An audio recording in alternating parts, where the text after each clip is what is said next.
أعوذ بالله من الشيطان الرجيم. بسم الله الرحمن الرحيم.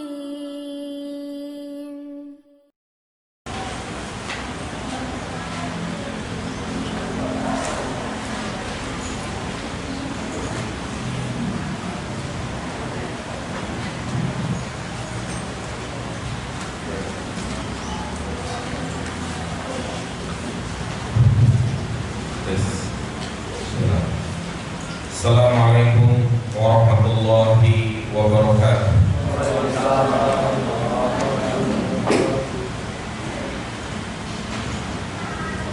Alhamdulillah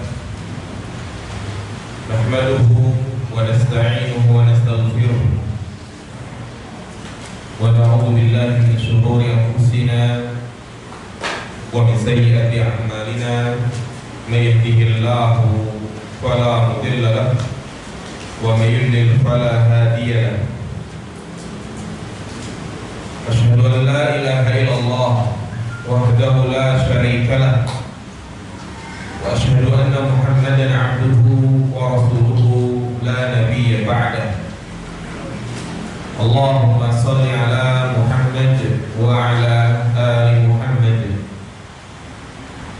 Qala Allah Ta'ala fil Qur'anil Karim, ya ayyuhalladzina amanu taqullaha wa qulu qawlan sadida yuslih lakum a'malakum wa yaghfir lakum dhunubakum wa may yuti'illaha wa rasulahu faqad faza fawzan 'azima.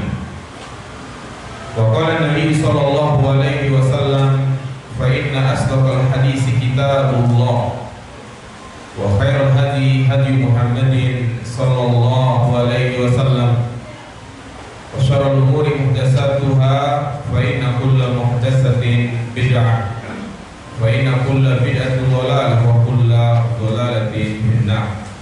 Amma ba'd. Alhamdulillah, segala puji bagi Allah. Kita patut bersyukur kepadanya yang telah memudahkan langkah-langkah kita semua untuk bisa hadir di majlis yang mulia ini, mempelajari ilmu agama Allah Subhanahu wa Ta'ala.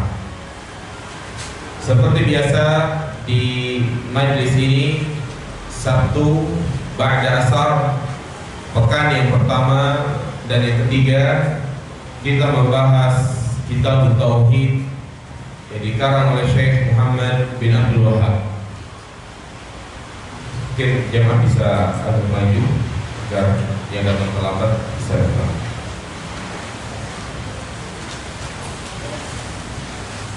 Pada pertemuan sebelumnya kita telah membahas tentang apa jemaah? Masih ingat ya? Tauhid apa? Tauhid rububiyah dan tauhid uluhiyah. Maka pada kesempatan kali ini melanjutkan materi sebelumnya berkaitan tentang macam-macam tauhid, yaitu tauhid yang ketiga yang disebut dengan tauhid al-asma wa sifat. Tentu pembahasan materi tauhid asma wa sifat itu merupakan pembahasan yang sangat luas dan merupakan materi tersendiri dari disiplin ilmu tauhid. Karena kalau kita perhatikan kitab tauhid ini membahas tauhid rububiyah dan tauhid uluhiyah. Adapun beliau yaitu Syekh Muhammad bin Abdul Wahab sedikit sekali membahas tauhid asma wa sifat, menyinggung hanya sifatnya sedikit, tidak fokus di dalamnya. Oleh karena itu, pembahasan yang khusus menjelaskan masalah ini yaitu tauhid asma wa sifat bisa kita baca dan pelajari seperti misalnya Al-Aqidah Al-Wasithiyah dan juga yang lebih tinggi lagi al-aqidah atau hawiyah, dan yang dasar seperti al-qawaidul muslah, kemudian kitab lum'atul i'tiqad, yang mana kitab-kitab tersebut fokus membahas masalah tauhid asma wa sifat. Maka pada kesempatan kali ini saya akan sebutkan kaidah-kaidah yang bersifat umum di dalam memahami tauhid asma wa sifat, yang pada intinya yang dimaksud dengan tauhid asma wa sifat yaitu mencakup dua poin. Yang pertama adalah al-isbat, dan yang kedua an-nafyu. Al-isbat maknanya yaitu menetapkan, ya, menetapkan semua nama-nama Allah dan sifat-sifatnya sebagaimana yang telah ditetapkan di dalam Al-Quran maupun dalam As-Sunnah. Ini poin yang pertama, yaitu al-isbat, menetapkan, yakni menetapkan nama-nama dan sifat-sifat bagi Allah sebagaimana yang disebutkan dalam Al-Quran maupun dalam As-Sunnah. Artinya ketika di dalam Al-Quran disebutkan salah satu dari sifat-sifat Allah Subhanahu wa Ta'ala, atau juga menjelaskan tentang salah satu dari nama Allah, maka kita wajib mengimaninya bahwa yaitu adalah sifat Allah atau juga nama bagi Allah. Dan yang kedua,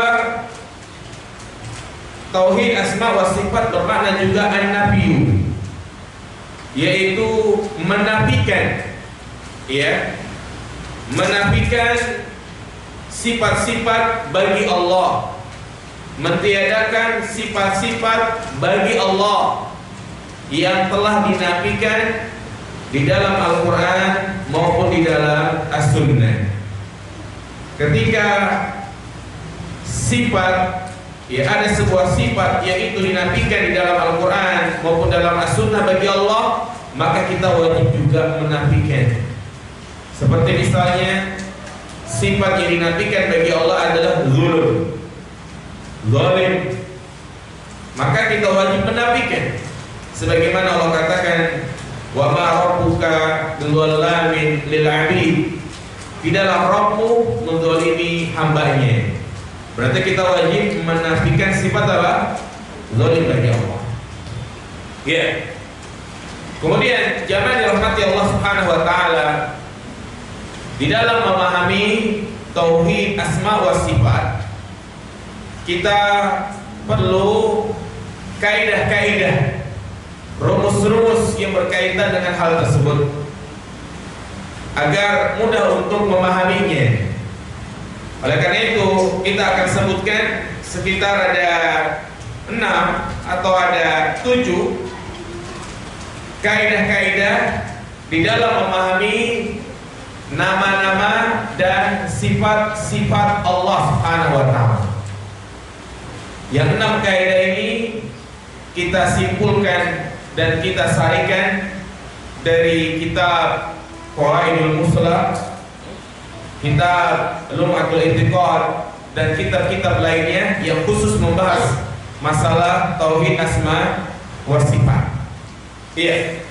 Kaidah yang pertama yang perlu kita pahami yaitu bahwasanya nama-nama dan sifat-sifat Allah adalah tauqifiyah. Nama-nama dan sifat-sifat Allah adalah tauqifiyah. Apa makna tauqifiyah? Yaitu di dalam menetapkan nama-nama dan sifat-sifat Allah harus ada dalilnya, harus ada sumbernya, ya, sehingga kita dilarang menentukan sebuah sifat bagi Allah apabila sifat tersebut tidak terdapat di dalam Al-Quran maupun dalam As-Sunnah. kita menetapkan nama dan sifat Allah, misalnya Ar-Rahman Ar-Rahim. Ya. Kenapa kita menetapkan di antara nama Allah adalah Ar-Rahman Ar-Rahim? Karena memang Allah menetapkan. Ya. Karena Allah menetapkan di dalam Al-Quran, baik dalam penyebutan sifat tersebut maupun penetapannya. Sehingga berangkat dari kaidah ini, ya, berangkat dari kaidah yang pertama ini, kita dilarang mengubah lafaz-lafaz nama-nama, ya, dari sifat dari nama-nama Allah Subhanahu wa taala. Dan kita juga dilarang mengubah, ya, lafaz dari sifat-sifat Allah Subhanahu wa taala. Nah, seperti contohnya di antara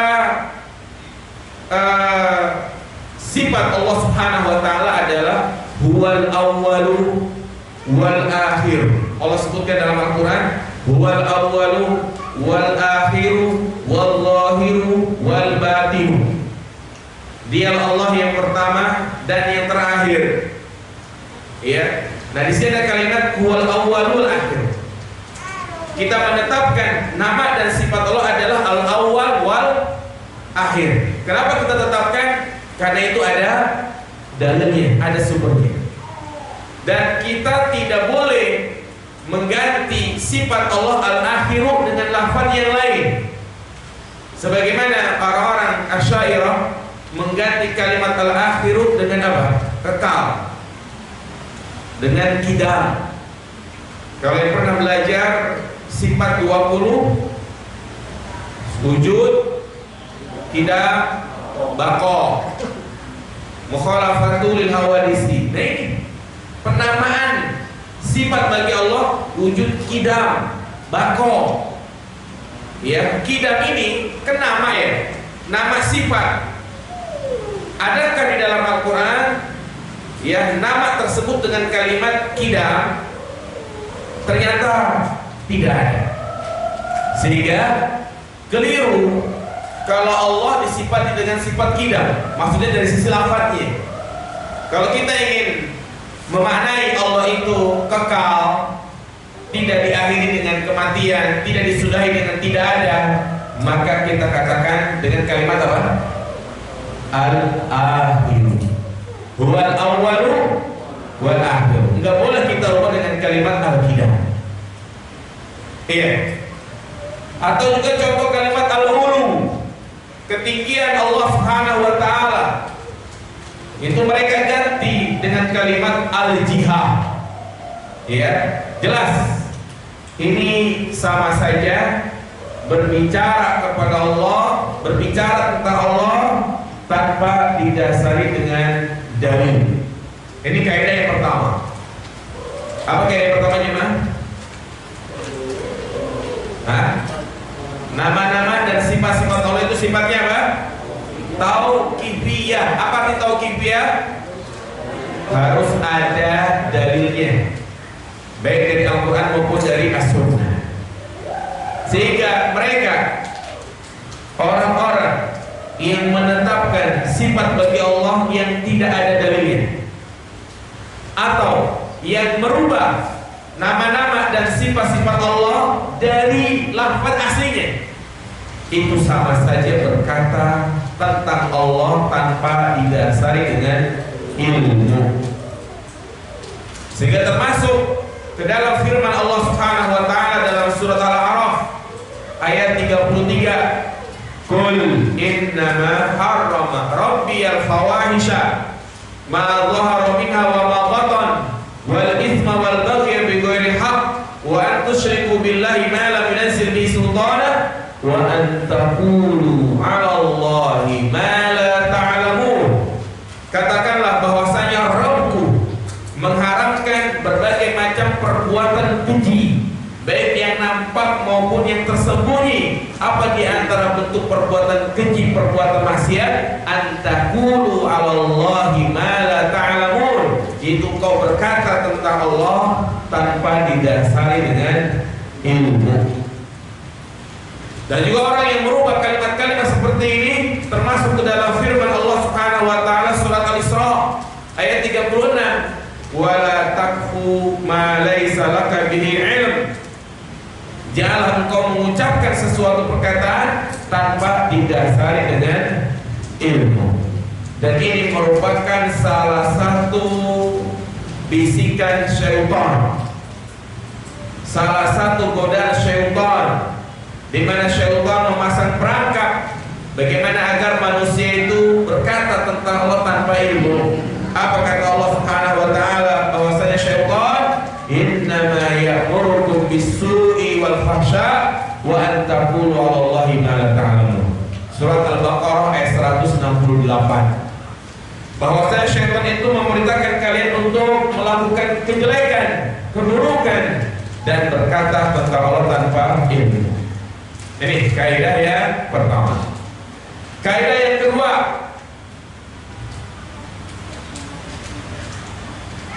bahwasanya sifat-sifat Allah adalah sifat yang sempurna. Iya. Jadi sifat-sifat Allah adalah sifat-sifat yang sempurna.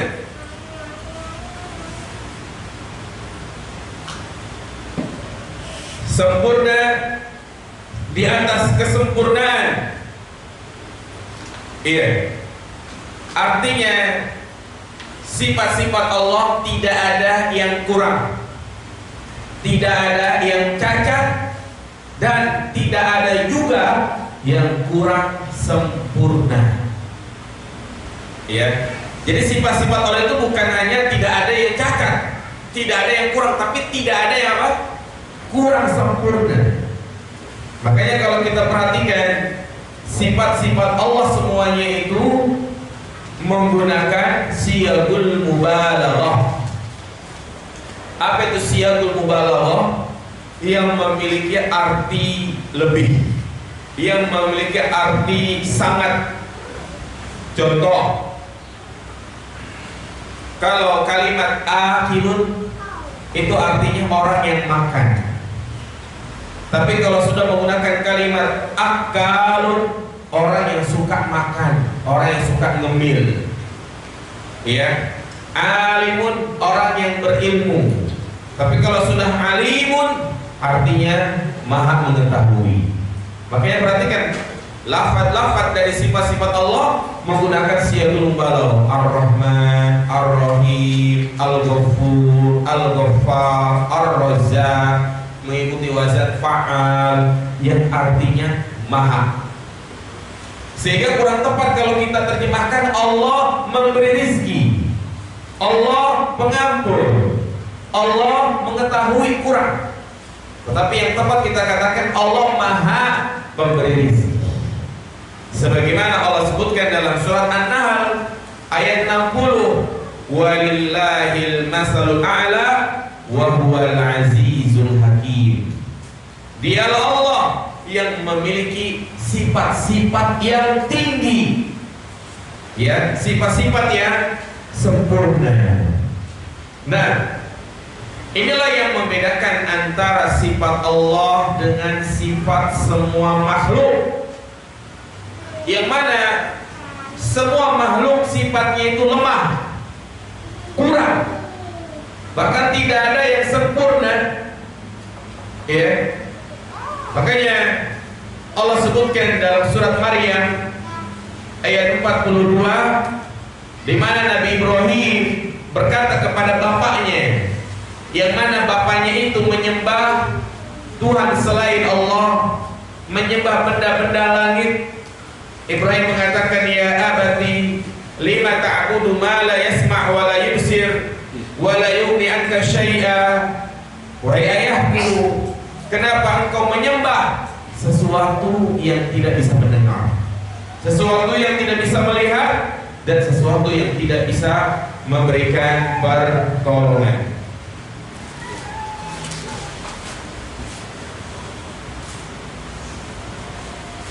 Nah, ya, jadi ini sifat-sifat Allah semuanya sempurna. Adapun sifat-sifat makhluk semuanya lemah. Ya, mereka yang menyembah matahari, benda-benda langit, semuanya lemah. Tidak bisa mendatangkan manfaat dan juga tidak bisa mendatangkan madarat kecuali atas izin Allah Subhanahu wa taala. Lalu bagaimana dengan beberapa ayat Al-Qur'an yang secara zahir seakan-akan Allah itu memiliki sifat yang menurut kita sifat tersebut adalah sifat yang kurang, sifat yang lemah, ya. Sifat mungkin kita bilang sifat yang jelek. Seperti misalnya Allah disifati dengan melakukan tipu daya. Iya, manusia kalau melakukan tipu daya jelek atau baik? Jelek. Ya, melakukan tipu daya, tipu muslihat. Kemudian juga mengolok-olok. Ini namanya mengolok-olok sifat baik atau buruk? Baik. Afwan, buruk. Ya, ternyata kita dapati di beberapa ayat Allah itu disifati dengan sifat tersebut. Ya. Seperti misal dalam surat Al-Anfal ayat 30. Di mana Allah mengatakan wa yamkarunallaha wa yamkurullahu alaihi wa yamkurullahu wa huwa khairul makirin. Mereka yaitu orang-orang kafir membuat makar kepada Allah dan Allah balas makar mereka. Allah balas tipu daya mereka. Berarti Allah disifati dengan apa ini? Membuat makar, membuat tipu daya. Dalam surat Al-Baqarah ayat 14, qalu inna ma'akum innama nahnu mustahzi'un Allahu yastahzi'u bihim. Mereka berkata sesungguhnya kami itu mengolok-olok, maka Allah akan membalas olok-olok mereka. Nah, dua ayat ini ya secara zahir nampaknya Allah itu disifati dengan sifat yang apa ini? Yang jelek, yang buruk. Padahal tadi kita katakan semua sifat Allah itu sempurna, nggak ada yang jelek. Maka kita katakan berkaitan dengan ayat-ayat seperti ini, ya kita tidak boleh menisbatkan kepada Allah kecuali saat kondisi sifat tersebut terpuji.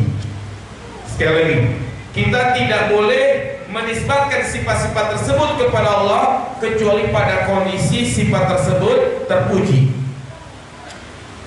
Kapan sifat ini menjadi terpuji? Yaitu ketika membalas perbuatan yang sejenis. Inilah yang disebut dengan muqabalah. Ya, muqabalah, yaitu membalas. Seperti misal tadi surat Al-Anfal ayat 30, mereka orang-orang kafir melakukan tipu daya, maka Allah balas tipu daya mereka. Ini menunjukkan mereka itu tipu daya mereka itu nggak apa-apa. Tapi Allah yang mampu untuk mengendalikan itu semua. Mereka melakukan olok-olok, Allah Subhanahu wa taala lebih hebat. Ya, jadi dalam rangka muqabalah, nantang. Artinya kalian jangan main-main. Nah, ini dalam kondisi seperti ini, itu dalam kondisi membalas perbuatan yang sejenis, ini menjadi sifat yang terpuji. Ya, jadi pada intinya ya sifat-sifat yang kita pandang itu kurang, jelek, ternyata bagi Allah itu baik jika sesuai dengan kondisi tertentu. Ya pada dasarnya Allah itu gak disifati dengan sifat tipu daya. Allah gak mungkin ya menipu. Ya tadi saya sampaikan Allah itu tidak mungkin melakukan kezaliman secara umum. Iya, ini poin yang kedua. Kaidah yang kedua. Apa kaidah yang kedua jemaah? Sifat Allah semuanya sempurna. Kaidah yang ketiga, di dalam mengimani, beriman kepada sifat-sifat Allah, kita harus waspada dari 3 hal. Ya, dari 3 atau dari 4 hal.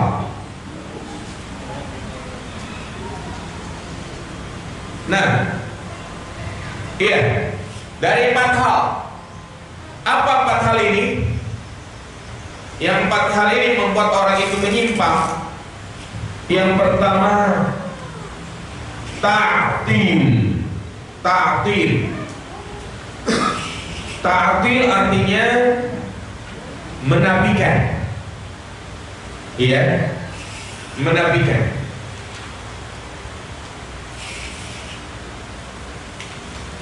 Artinya meniadakan. Ya. Misalnya Ar-Rahmanu 'alal 'arsy istawa. Contoh ini misalnya, Allah bersemayam di atas arsy. Dia menafikan, enggak, Allah itu enggak di langit, tapi Allah ada di mana-mana. Maka itu namanya ta'til, menafikan. Dan yang kedua, kita harus waspada di sifat dari ta'wil. Kalau yang pertama ta'til, yang kedua ini ta'wil. Ta'wil artinya memalingkan dari makna aslinya. Ya, dari makna aslinya. Seperti misalnya istawa al-arsy diganti menjadi istaula. Yang maknanya adalah bersemayam, dia ganti menjadi istaula, menguasai. Yadullah diganti menjadi kekuasaan Allah. Allah turun ke langit dunia pada sepertiga malam terakhir, dia ganti yang turun itu bukan Allah tapi rahmatnya. Maka itu disebut namanya apa? Ta'wil. Memalingkan dari makna aslinya, ini gak boleh. Karena dalam memahami lafaz-lafaz yang ada dalam Al-Quran itu harus dikembalikan kepada hakikat arti dari kalimat tersebut. Dan yang ketiga, kita tidak boleh melakukan tamsil atau tasbih. Apa itu tamsil atau apa itu tasbih? Yaitu menyamakan dengan sifat makhluk. Iya, menyerupakan sifat-sifat Allah dengan sifat-sifat makhluk. Dan yang keempat adalah apa? Takyif. Takyif. Apa itu takyif? Membagaimanakan, menggambarkan tanpa penyerupaan. Iya. Jadi direka-reka, oh mungkin tangan Allah begini. Ya, direka-reka, dia bagaimanakan. Bedanya kalau tamsil itu dia bagaimanakan, menyamakan dengan yang lain. Ya. Nah, ini jamaah sekalian. Tamsil kita harus hindari. Ya, penyerupaan sifat Allah dengan sifat makhluk, seperti dia mengatakan ya pendengaran Allah sama dengan pendengaran makhluk. Maka ini kalimat kufur, tidak benar. Karena secara tegas Allah Subhanahu wa taala berfirman dalam surat An-Nahl ayat 74, fala tadribu lillahi amsal. Janganlah kalian membuat perumpamaan bagi Allah Subhanahu wa taala. Dan juga Allah berfirman, laisa kamitslihi syai'un wa huwas samiul basir. Sifat Allah itu tidak ada yang sama dengan sifat makhluknya.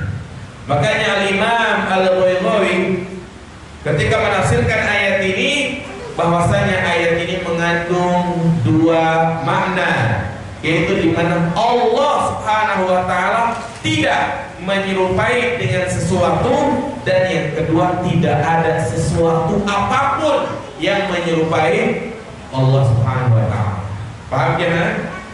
Ya, laisa kamitsli syai'un wa huwas samiul basir. Allah enggak sama dengan apa yang ada, dengan semua makhluknya, dan semua makhluk tidak ada yang menyamai Allah Subhanahu wa taala. Dan ingat, nama boleh sama, tetapi hakikatnya berbeda. Sehingga dari kaidah ini, ya, dari kaidah ini poin berapa tadi? Keempat atau ketiga ya? Iya. Ada cabang dari kaidah ini, al-ittifaq fil asma. Ya, mungkin bisa kita jadikan tambahan kaidah berikutnya ya. Al-ittifaq fil asma la yaqtadi at-tasawi fil musammayat. Jadi cabang dari kaidah yang ketiga, Ya, kita belum bahas kaidah yang keempat. Al-ittifaqu fil asma la yaqtadi at-tasawi fil musammayah. Artinya kesamaan dalam nama, kesamaan dalam kata itu tidak mesti hakikatnya sama. Itu kaidah yang sudah paten. Ya. Persamaan dalam nama belum tentu hakikatnya itu sama, pasti berbeda. Seperti kita katakan ar-rajulu sari'un wal qitaru sari'un wat tiyaratu sari'atun. Orang berjalan dengan cepat, pesawat terbang dengan cepat, kereta melaju dengan cepat. Sama-sama kata apa jemaah? Cepat. Hakikatnya sama atau beda? Beda. Secepat-cepatnya manusia lari berapa km jemaah sekalian? 20 kali ya. Iya. Pesawat berapa? Kencang sampai 700 km segala macam gitu ya. Nah, jadi ini penamaan itu sama. Demikian pula Allah Subhanahu wa ta'ala, namanya sama. Allah memiliki sifat mendengar, Allah memiliki sifat melihat, Allah memiliki sifat mengetahui. Manusia juga punya sifat mendengar. Kita bisa mendengar. Nah, manusia juga bisa melihat. Tetapi hakikatnya semua berbeda. Kita mendengar, kita melihat, kita mengetahui apa yang ada di sekitar kita. Adapun yang kita tidak bisa lihat, kita nggak tahu. Iya. Coba sekarang, yang ikhwan saya tanya, ibu-ibu yang hadir di ruang sebelah ada berapa orang? Ada yang tahu? Nggak ada. Gantian ibu-ibu tahu nggak ikhwan yang hadir ada berapa orang di sini? Nggak tahu. Terbatas pengetahuan kita. Berbeda dengan Allah Subhanahu wa ta'ala. Allah mengetahui segala hal, mengetahui yang sudah terjadi, yang sedang terjadi, yang akan terjadi. Alima ma sayakunu wa yakunu wa kana. Allah mengetahui apa yang akan terjadi, yang sedang terjadi, dan yang telah terjadi. Daun jatuh, daun yang paling kecil jatuh dimanapun adanya, Allah Maha tahu. Hakikatnya berbeda. Demikian pula beberapa sifat yang dinafikan oleh sebagian orang, misalnya istawa. Ya, Allah punya tangan. Maka ketika mereka meyakini Allah mendengar, Allah melihat, mereka juga katakan Allah mendengar, pendengarannya berbeda dengan pendengaran makhluk.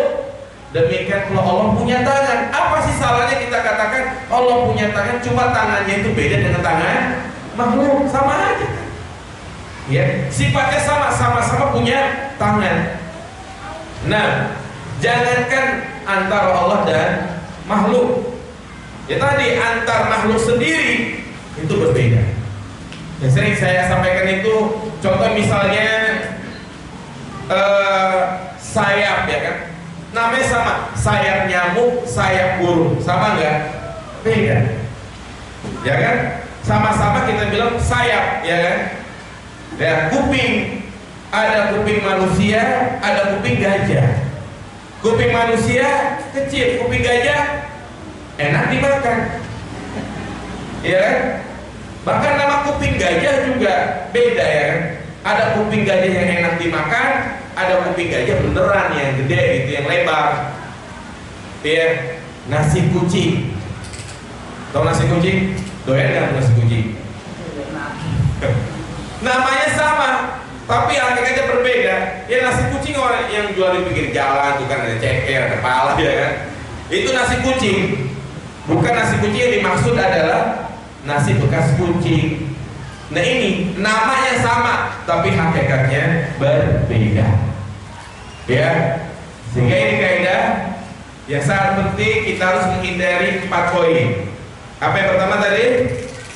Ta'dil, peniadaan. Yang kedua, ta'wil.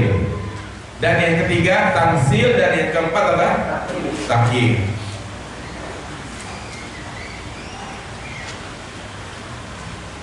Iya. Jadi kaidah-kaidah yang kita sedang pelajari ini adalah kaidah yang umum, kaidah yang paten. Yang antum kalau belajar tauhid asma wa sifat nggak lepas dari penjelasan ini. Ya. Kaidah berikutnya itu kaidah yang keberapa? Yang keempat. Al-qaulu fi sifat kal qauli fi dzat. Beriman kepada sifat-sifat Allah, beriman kepada sifat-sifat Allah sebagaimana kita mengimani adanya zat Allah Subhanahu wa taala. Sekali lagi, beriman kepada sifat-sifat Allah sebagaimana kita mengimani adanya zat Allah. Nah, apa maksudnya?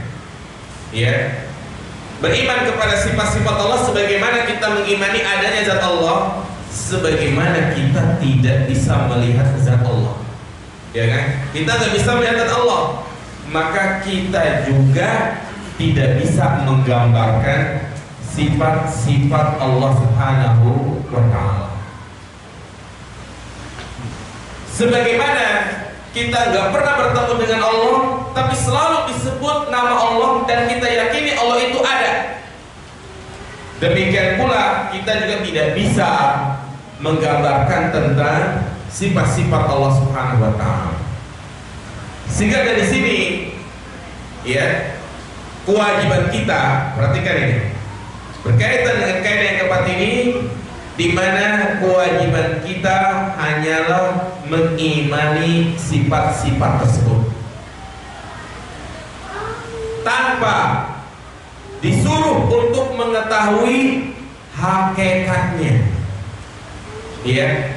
Nah, fasifatul lati waradat fil kitabi was sunnati as-sahihati yajibu al-imanu biha.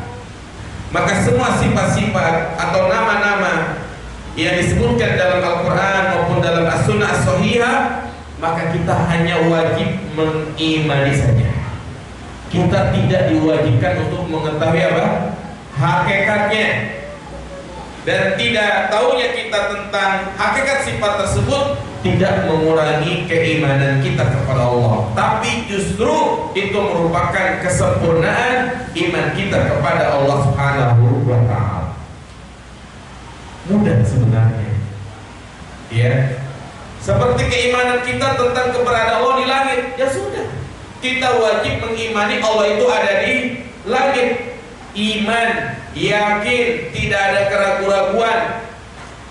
Adapun Allah bagaimana di atas, ya, maka wallahu a'lam. Tidak boleh kita melakukan 4 poin tadi.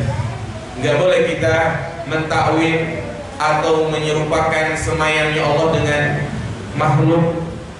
Makanya mereka yang mengingkari keberadaan Allah di langit, itu sebelumnya mereka itu jatuh ke dalam 4 poin tadi.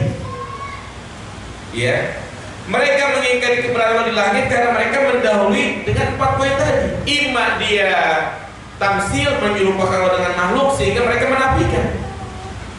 Karena alasan mereka itu begini, yang paling masyhur, yang paling banyak, kalau Allah di atas langit, berarti Allah itu butuh tempat.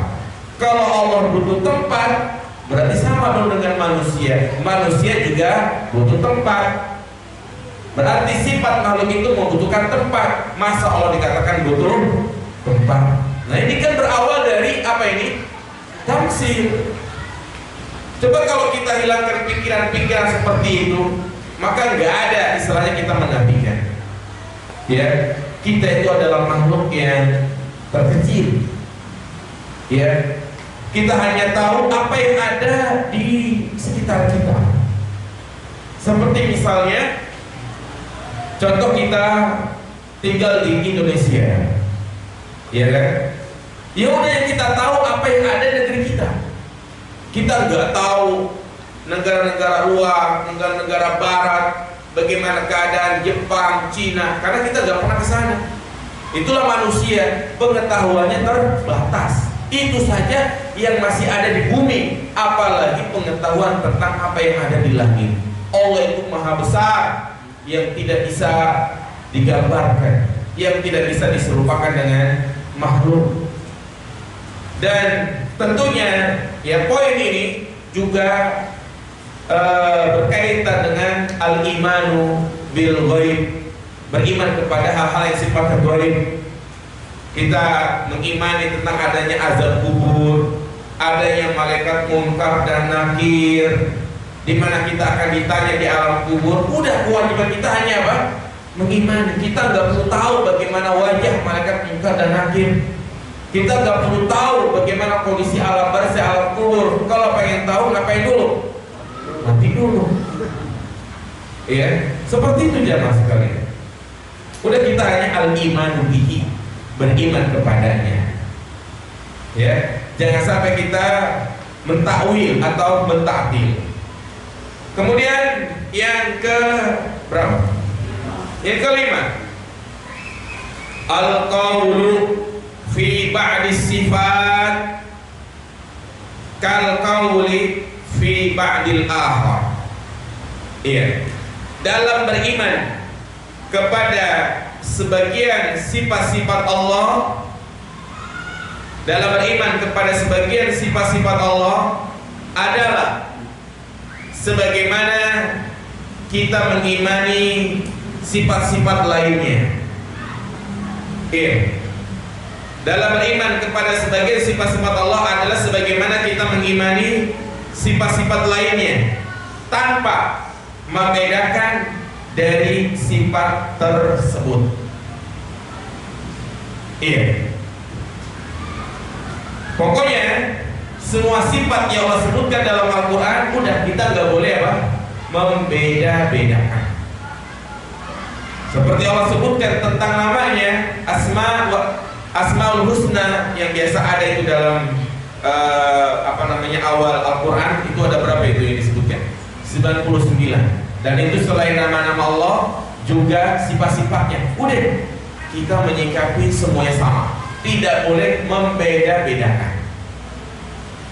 Membeda-bedakan, maka ini termasuk kesalahan dalam mengimani nama-nama dan sifat Allah.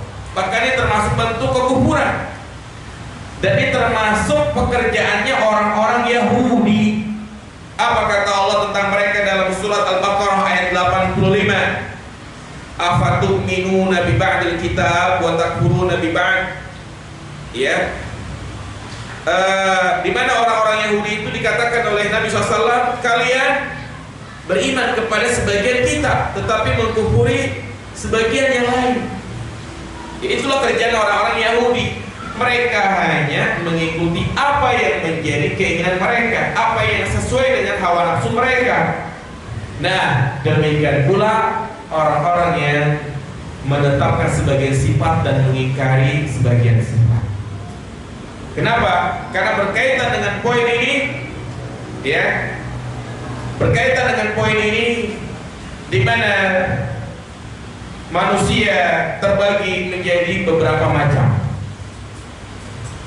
Nah, terbagi menjadi beberapa kelompok. Kelompok yang pertama adalah kelompok Jahmiyah. Kelompok Jahmiyah, yaitu atba'ul Jaham bin Sofyan wal Ja'ad bin Dirham. Pengikutnya Jaham bin Sofyan dan pengikutnya Ja'ad bin Dirham nafau jami'as sifat wal asma'.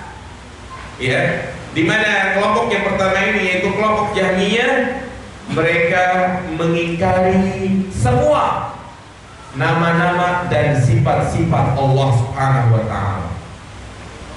Nafau jami'as sifat wal asma'. Jadi mereka ini semuanya, apapun yang menjelaskan tentang nama-nama dan sifat Allah, mereka menafikan. Jadi mereka melakukan apa yang namanya ta'til. Mereka nafikan. Apa subhat mereka?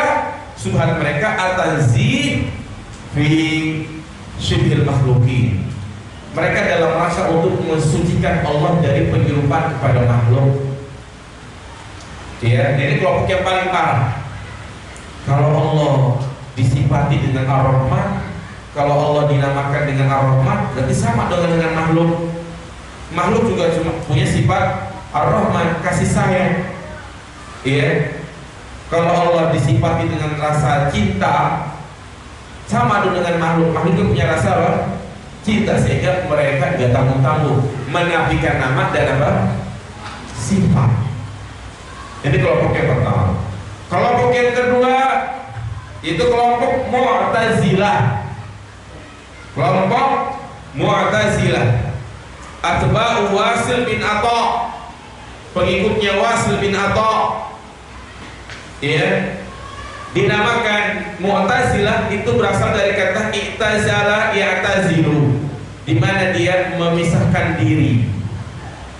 Ya. Ketika dia bermajlis bersama, kalau nggak salah Hasan Al-Basri atau siapa ini, saya lupa. Nah, dia tidak sepaham dengan gurunya. Akhirnya memisahkan diri. Wasil bin Atha memisahkan diri. Padahal dia orang yang cerdas. Iya, Wasil bin Atha orang yang cerdas. Nah, karena dia memisahkan diri, maka disebut namanya apa? Mu'tazilah. Bagaimana pemahaman mereka? Yang mana mereka itu beriman kepada zat dan nama-nama Allah. Mereka beriman kepada nama-nama Allah, tapi tidak beriman kepada sifat-sifat Allah. Jadi mereka menafikan apa? Sifat-sifat Allah. Ar-Rahman cuma nama, Al-Aziz cuma nama, Al-Ghaffar cuma nama. Iya. Jadi cuma nama doang, tidak mengandung apa? Tidak mengandung arti, tidak mengandung sifat. Nah ini kalam yang sifatnya itu nggak bermanfaat gitu ya. Nama doang, nggak ada maknanya gitu. Ya, apa tujuan Allah turunkan Al-Quran? Apa tujuan Nabi SAW menyampaikan hadis-hadisnya? Berarti tidak ada gunanya, tidak ada manfaatnya. Justru Al-Quran dan As-Sunnah adalah untuk dipahami. Makanya termasuk kita memahami nama-nama dan sifat Allah apa? Nama-nama Allah adalah di mana Allah juga memiliki sifat-sifatnya. Ya, ketika disebutkan Ar-Rahman, berarti konsekuensi kita melakukan tiga hal. Menetapkan nama Allah adalah Ar-Rahman. Yang kedua, kita menetapkan bahwasanya sifat Allah adalah Ar-Rahman. Dan yang ketiga adalah konsekuensinya, di mana Allah itu merahmati hambanya. Ya, ada lagi kelompok yang ketiga, yaitu Asy'ariyah, Maturidiyah. Mereka yang mengikuti Abul Hasan Al-Asy'ari, ya, yaitu di mana mereka mengimani sebagian sifat dan mengingkari sebagiannya. Itu Asy'ariyah. Kita mungkin dulu pernah ya mengikuti pemahaman seperti ini, yaitu beriman hanya kepada sebagian sifat Allah dan sebagian lagi kita ingkari, sehingga tersimpulkan sifat Allah itu cuma ada berapa? 20. Wujud, qidam, baqa, lagi mukhalafatul hawadisi, qiyamuhu binafsihi. Siapa ya, Pak? Cuman berapa? 20. Mana sifat istiwa? Mana sifat tangan? Enggak ada. Cuman 20 doang. Berarti ini kan dia menetapkan sebagian dan mengingkari sebagian. Ini kelompok yang sesat. 3 kelompok yang tidak boleh kita ikuti. Makanya Ahlus Sunnah Salafiyah, Ahlus Sunnah wal Jamaah yang menerapkan kaidah yang kelima ini, beriman kepada semua sifat, tidak membeda-bedakan, ya, tidak memisah-misahkan, semuanya kita imani, semuanya kita yakini. Jelas ya? Nah, kemudian kaidah keberapa? Yang keenam, sifat-sifat Allah dari segi penetapannya itu terbagi menjadi dua. Ya, sifat-sifat Allah dari segi penetapannya terbagi menjadi dua. Itu tadi yang saya sebutkan di awal. Ada sifat yang disebut sifat subutiyah, ya. Ada sifat disebut namanya sifat manfiyah, peniadaan. Itu hampir sama dengan tadi yang di awal saya sampaikan.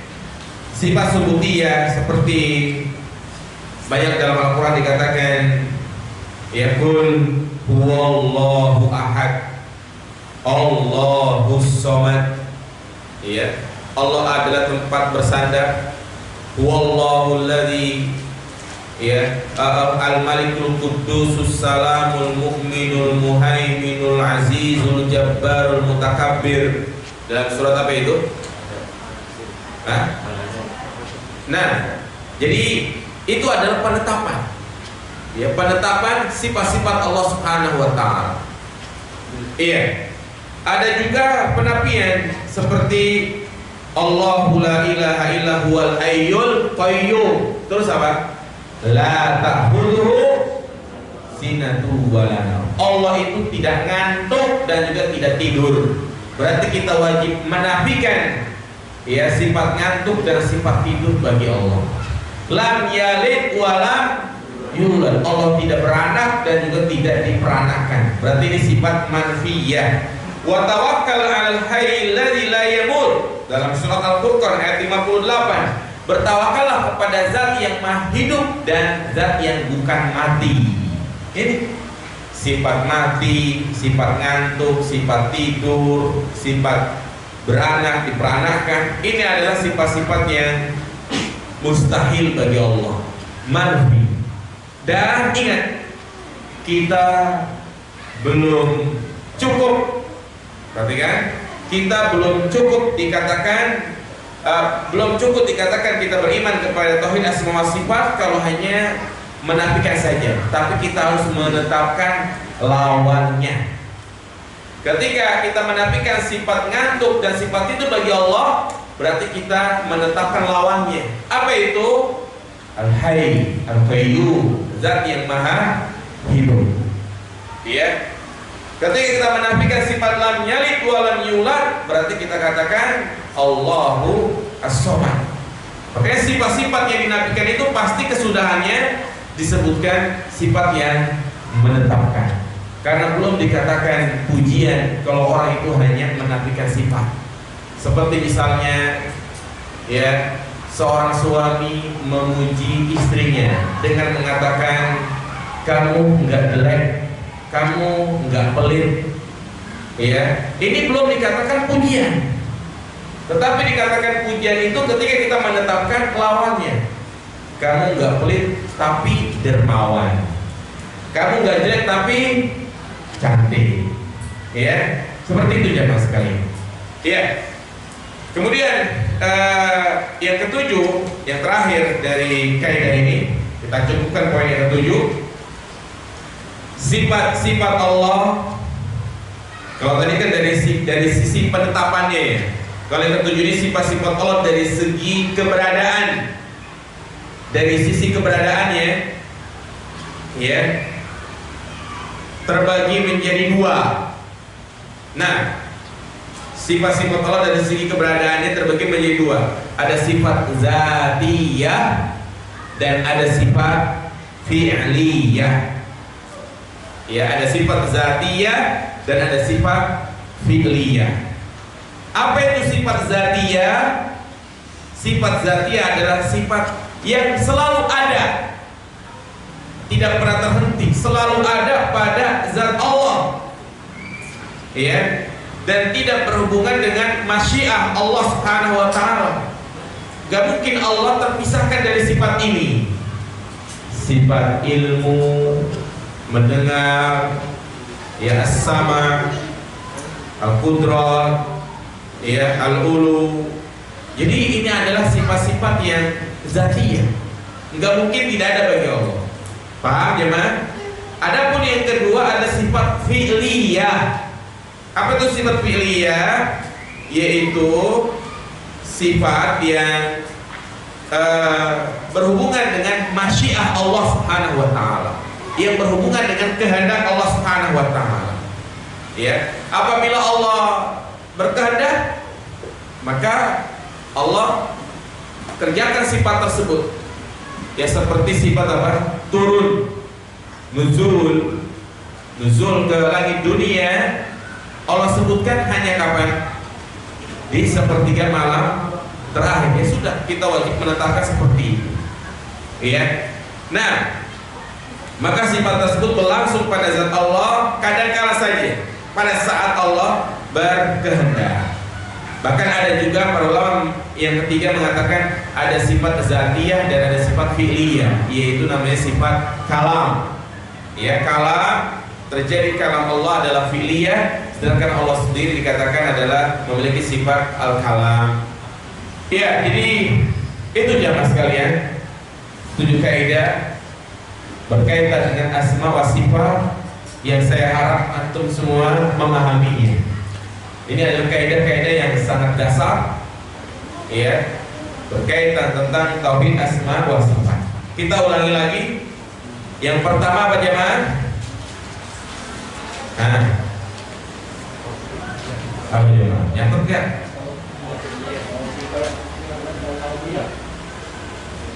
Iya.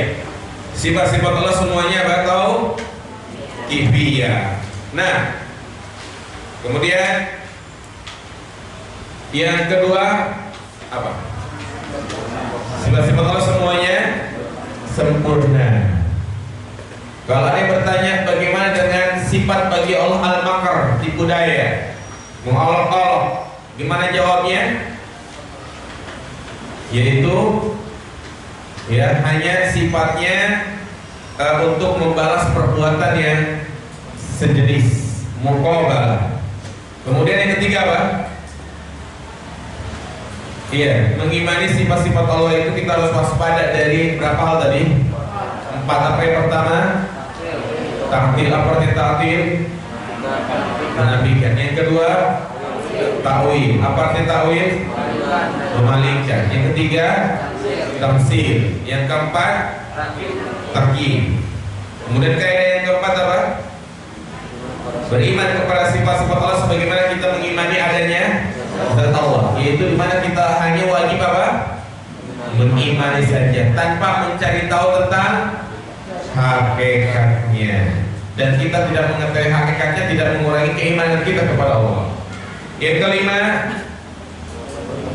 dalam beriman kepada sebagian sifat Allah ada sebagaimana kita mengimani sifat lainnya. Tidak boleh menetapkan sebagian dan tidak boleh menafikan sebagian. Kemudian yang keenam, sifat-sifat Allah dari segi penetapannya ada 2. Apa itu? Subutiyah dan yang manfiyah. Subutiyah artinya menetapkan, manfiyah peniadaan.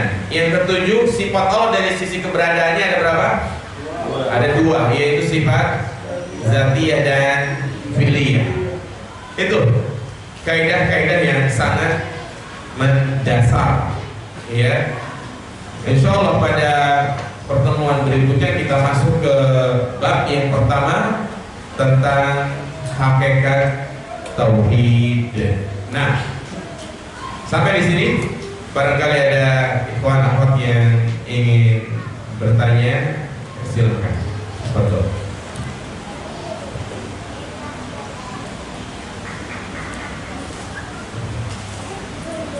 Langsung ini ada sedikit.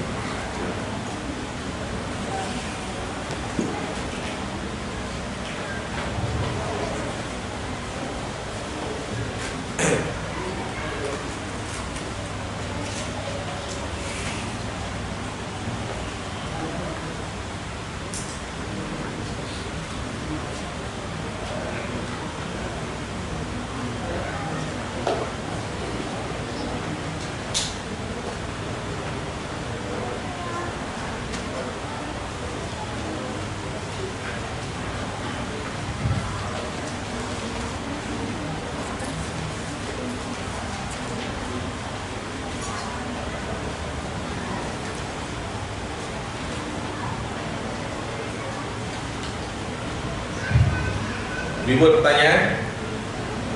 Tidak ada? Iya, alhamdulillah pertanyaan. Oh ada?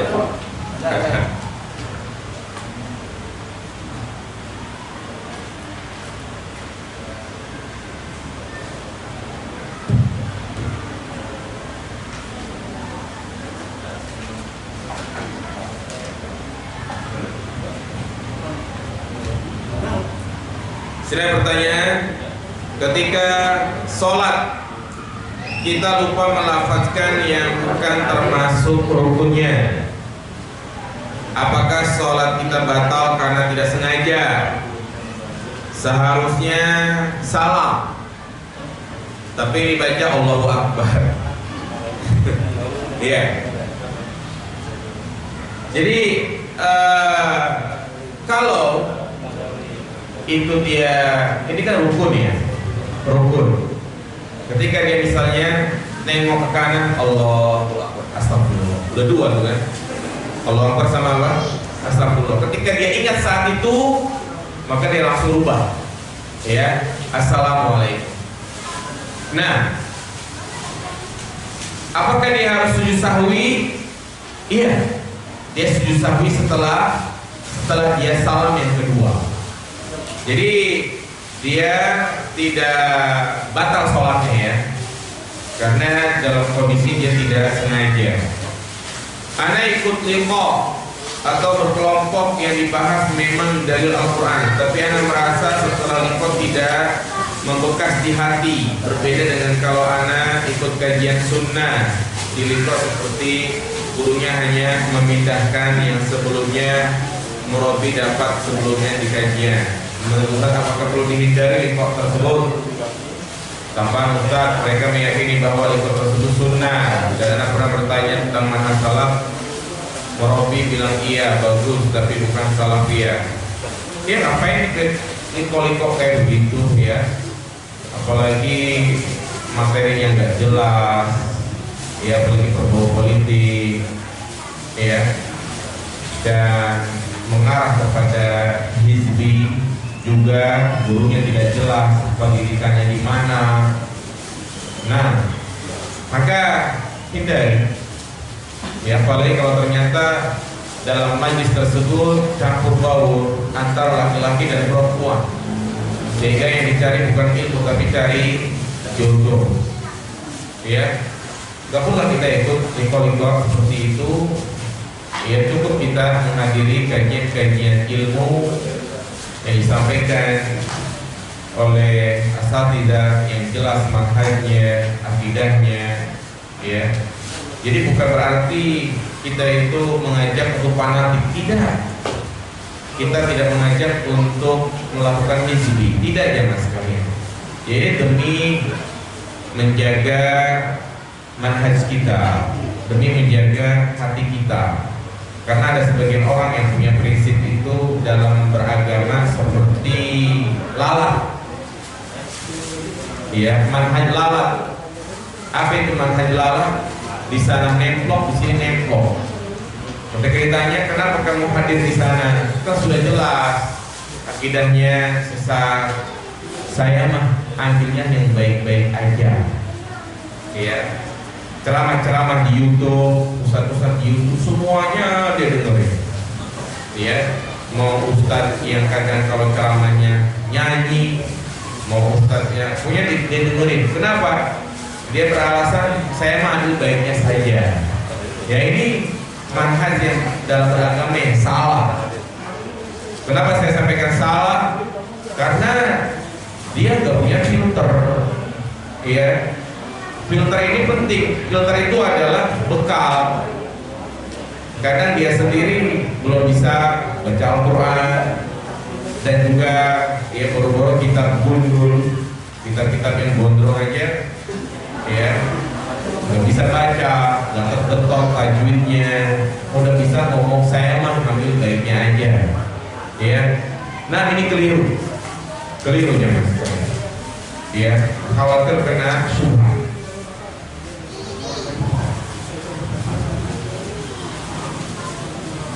Bagaimana hukum laki-laki sholat dengan celananya melebihi mata kaki, apakah sholatnya sah? Sah, tapi dia berdosa karena dia melanggar aturan Allah yang seharusnya celananya itu pas di atas mata kaki atau di atas mata kaki. Berarti kalau celananya di bawah mata kaki disebut namanya isbal. Nabi mengatakan ma asfal ka'baini fa finnar.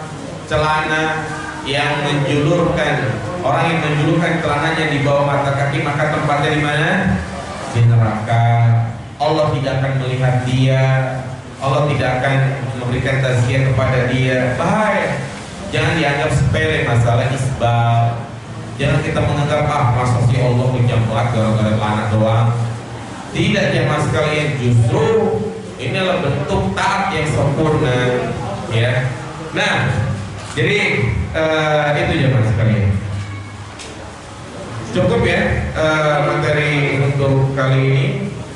Insya Allah nanti kita akan sambung lagi di tahun depan ya, tahun 2021 Insya Allah. Semoga pandemi